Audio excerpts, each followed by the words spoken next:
Okay, so it's going good. This is your clay, and this is your board. You'll probably get a board like this to work on. And here's some tools. You'll need a fork.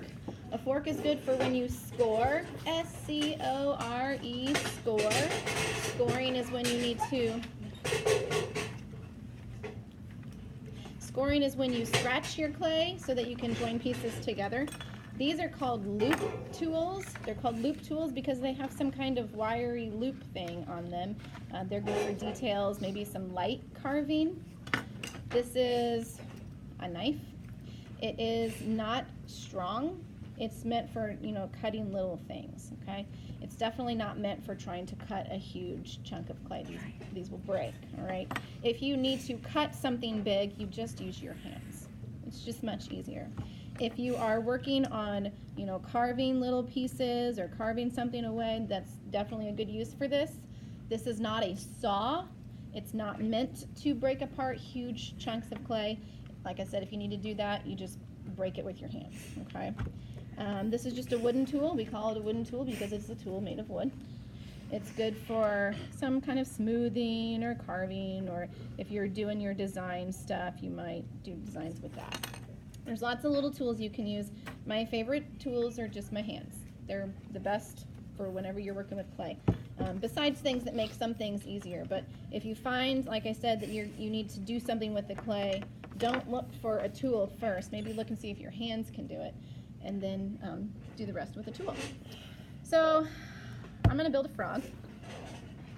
I'm going to try and go over different clay techniques. Here's a list for you. Slab. There is coil. Slab and coil. Pinch pot. Modeling. These are all things you'll probably be using within your project. So it's been decided that I'm going to make a frog. Just using my generic knowledge of frogs. So what I'm doing right now would be called modeling, I guess. I'm just kind of squeezing and pinching and getting the clay into the shape that I want. What would this be called? Rolling. Okay. So I'm thinking about a frog body. Since I do have a Oaxacan animal frog sculpture, I might be more influenced by him. Since you have done a paper sculpture of yours, you're going to be very familiar with what shapes you want for each part of it, because you've already built it in paper. So this could be kind of my main body. Thinking about his head, I'm going to pinch his head out a little bit.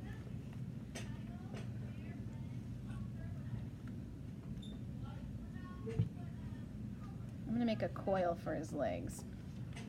To make a coil, you roll. You see how it's kind of flattened? And if I roll it the wrong way, you can hear it like slapping because it's not very round and it's getting kind of pinched.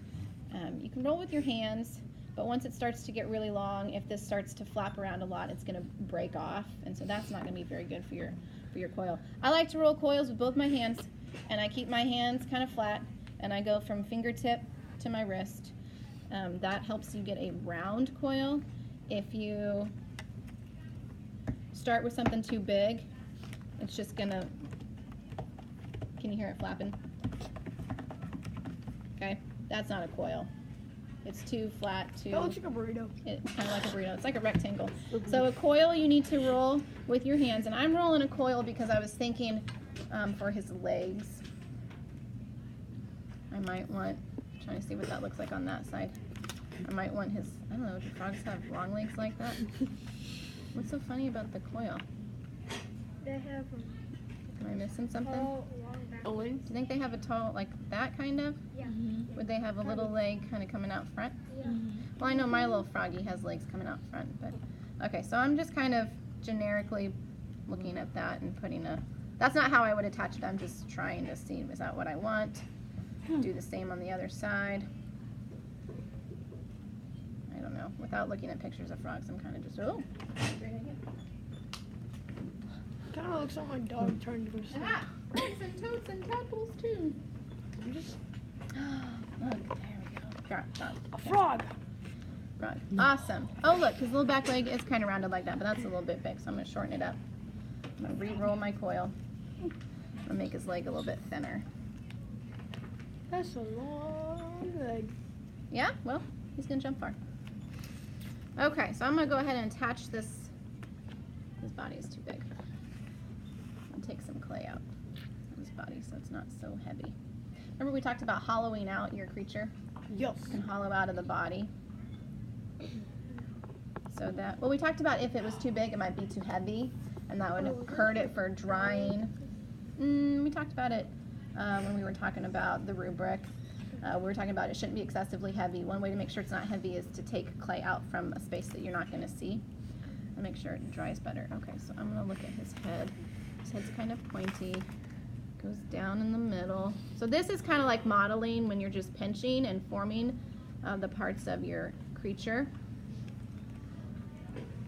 Do you think the clay will be easier than paper mache? I don't know. They're completely different. Yeah. They have different qualities. Clay is easier to squish and get to stay. Thank you for holding that, Carissa. Clay is easier to squish and get to stay in a position. So I'm just looking at the face of this frog. I'm trying to pinch out his little face, the size that I want it. Again, so far I haven't really used any other tools, just my hands. Okay, so I like these little legs. I'm going to go ahead and attach his legs on. When you attach pieces, you have to score.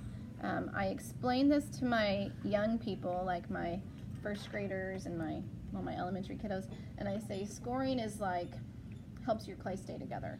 And so if you're putting two things together that are just very, very smooth, and once they dry, they start to kind of separate, they're just going to fall apart. But if you scratch up each side and then stick them together, those scratches kind of hang on to each other, and that's what scoring does. It helps your pieces stay together. So when you score, S-C-O-R-E, you score where you're putting it, and you score the thing that you're putting down. So you have to score both sides, and scoring doesn't look pretty. It's all scratched up. You can smooth it out later, okay? I know people always get worried about that. Oh no, I've ruined it. Well, no, you're making it. You're making it. This is how you do it. So I need to score everywhere that I want to attach that leg. So I'm going to put it maybe here.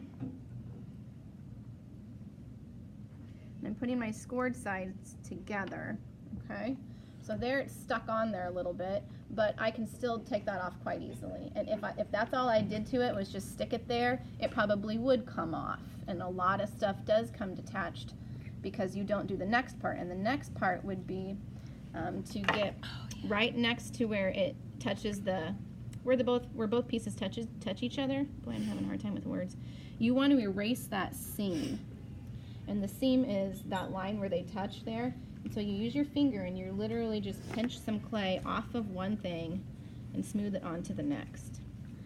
And that's the two parts to attaching it. I don't know if they can see that very good in the video, but you've smoothed that all out there. Can you guys see that? Yeah. Okay. So this is the part that people usually forget, and you have to do that for everything that you are attaching. That's making it seem as one piece. And then you can smooth out any extra places that you don't need those score lines. So I'm going to go all the way around. Now here's a place where I can't really reach with my finger. Maybe in here I might use this tool and it can do what my finger can't reach. So I'm taking a little bit of clay from that leg and I'm pulling it down, pressing it into that body. My finger can reach the rest of it here. I prefer to use my fingers if I can.